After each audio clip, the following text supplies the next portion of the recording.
ఆంజనేయస్వామి చిన్నతనంలోనే శ్రీవాముణ్ణి కలిశాడని మీకు తెలుసా? హనుమంతుడు ఆడుకుంటూ ఆడుకుంటూ ఇంటినుంచి దూరంగా కిష్కింధ అడవిల్లోకి వెళ్ళిపోతాడు. అదే సమయంలో రాముడు కూడా ఆడుకోవడానికి తనకొక కోతి కావాలి అని అల్లరి చేస్తాడు. దాంతో దశరథ మహారాజు రాజ్యంలోని భటుల్ని కిష్కింధ అడవిల్లోకి పంపించి కొన్ని కోతుల్ని తెప్పిస్తాడు. కాని రాముడు వాటిని చూసి నేనడిగింది ఈ కోతుల్ని కాదు అని ఏడుస్తాడు. అప్పుడు వశిష్ఠుడు చెప్పిన ఉపాయం ప్రకారం దశరథ మహారాజు తన మంత్రి అయిన సుమంత్రుణ్ణి కిష్కింధ అడవిల్లోకి పంపిస్తాడు. సుమంత్రుడు రామనామాన్ని జపిస్తూ కిష్కింధ అడవిల్లో తిరుగుతూ ఉంటాడు.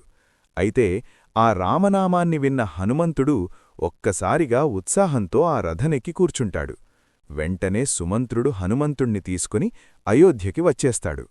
అక్కడ హనుమంతుడు రాముడు ఒకళ్ని ఒకళ్ళు చూసుకుని ఎంతో సంతోషపడి కలిసి ఆడుకోవడం మొదలుపెడతారు. అలా కొన్ని రోజులు కలిసిమెలిసి ఆడుకున్న తర్వాత విశ్వామిత్రుడితో రాముడు అడవికి వెళ్ళిపోగా హనుమ తన ఇంటికి తిరిగి వెళ్ళిపోతాడు. ఇలా చిన్నప్పుడే కలిసి విడిపోయిన రాముడు హనుమంతుడు పెద్దయ్యాకగాని మళ్లీ కలవరు.